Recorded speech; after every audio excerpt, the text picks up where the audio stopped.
Hello everyone. In this video, I'll be sharing a list of questions that were asked in my GT interview question, and it was for the assurance profile for the consultant role.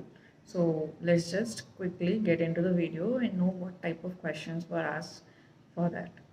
So it was a walk-in interview, first of all. So in the first round of interview, I was asked pretty basic questions related to introduction and get to know each other. They were basically testing my communication skills in that first round. So the questions involved some personal questions like tell me about yourself. And then there were some questions, probing questions that were asked from what I said in my answers. So these were like cross questioning a bit. Then the interviewer asked me some resume based questions, and she told me a bit about COE offices. It was for COE office, the interview was for that. So she told me about the location. It was a tier 2 city for which I was giving the interview. So she told me like you must not have very high expectations if you are already having some offer in your hand, that so you must make a difference in that pretty critically. You should decide like whether you want to opt for that location or for some big city or a metro city, because the pay range would differ in both accordingly. Both were for the CA freshers role, but yeah, the pay range did differ very widely in that. So she told me that there will be no client interaction. We are just helping the GT India offices in the GT COE offices. So that was a bit concern she raised, that if you are okay with this, then you should proceed with that and all. She asked my salary expectations as well, as I was already holding a offer from one of the big four.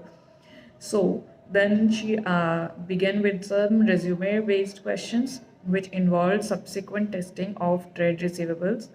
And then she asked me some case based questions.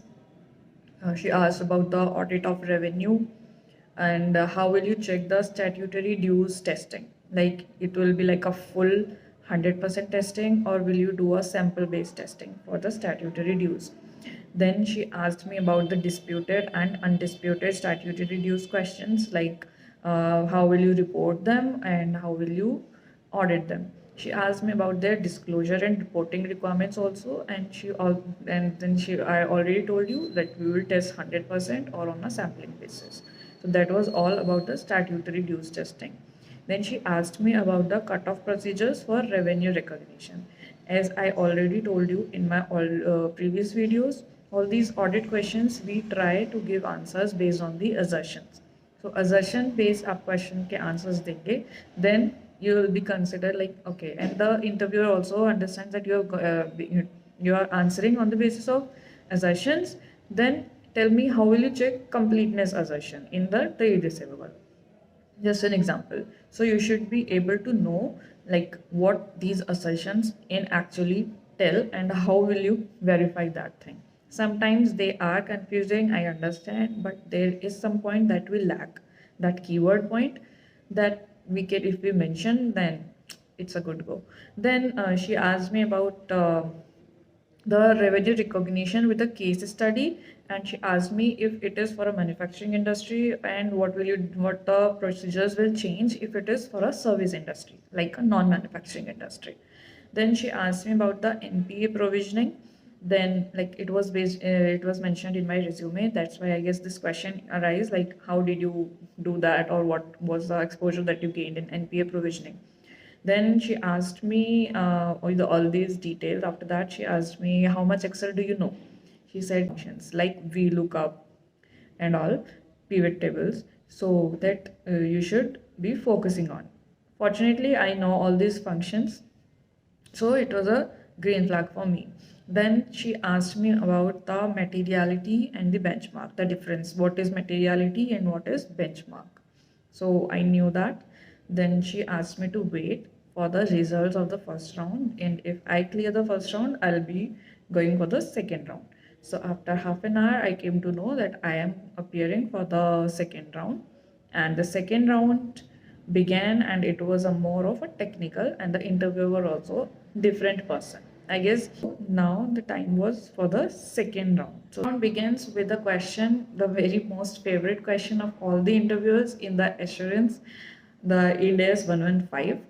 He asked me about what do you know about gross revenue and net revenue from the step 5 of Ind AS 115. That I was not sure, and I could not even, in fact, recall the about gross revenue and net revenue thing in the step 5 model, because in step 5 that's usually like the control is passed and the revenue is recognized. So that was a little, I was like, okay. So he asked, you know 115. I was like, yeah. So he told me to explain the 5-step model. So that I knew every tit and bit. So I explained him thoroughly all the step 5, and I did that with a example. Example you can make of your own, or there are some standard examples that if a person listen, then they are like quite sure that you know the concepts clearly. So I told him, I explained him it in with every detail and with the help of an example. So he was like, okay. I could sense it that he was satisfied with that. Then he asked me about the borrowing cost. He asked me to tell the relevant Ind AS number, and then he asked that when do we capitalize borrowing cost. So I told about the relevant Ind AS and how when we capitalize it or not. And we have studied in our FR. And then he asked me about the subsequent testing of trade receivables. I guess again the most favorite question. The earlier interviewer also asked me, and he also asked it. Then he asked me about CWIP. CWIP is capital work in progress. Like how do you disclose CWIP? I knew the answer. I read it before the interview only. It is disclosed in the notes to financial statements, and it is done like in a way of uh, term wise.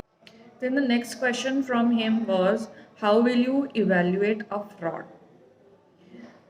So there are many provisions and many sections for fraud that they have. We have SA 240, then we have some reporting requirements as per Companies Act also, and all those things that I could recall and I could like connect to the fraud was answered by me, and he was like, okay. Then he asked me about Caro 2020, like all the provisions that you know, and he asked me to just start with the clause number 1 and then whatever you know. Then I told him. He asked me about some. Then when I was just speaking it, he asked me to tell some major differences that are in this Caro 2020 from the Caro 2016. Then he asked me about IPO FPO close number. He asked me that it's tell the close number for that. I told it. I don't think any CA final student who has just cleared a CA must not be remembering the Caro closes. So it's very easy thing.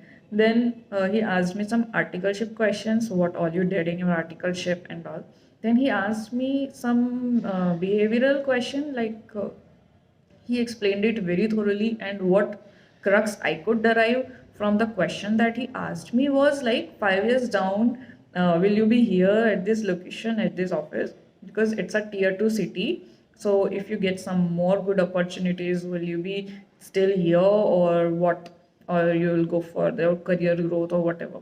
So I answered it in a diplomatic way, I guess, and that's how we're supposed to answer it. And he was like, yeah, okay. And that's how my interview got over. The second round was over. Then the HR asked me to wait for the call, and if I get the call, it means that I got selected. And then after 2 days, I got the call, but I'll not share what exactly happened after that. But yeah, I got my interview was pretty well, and it got cleared. It was my Grand Thornton experience. It was for the GT India, as I already mentioned, for the assurance slash audit profile.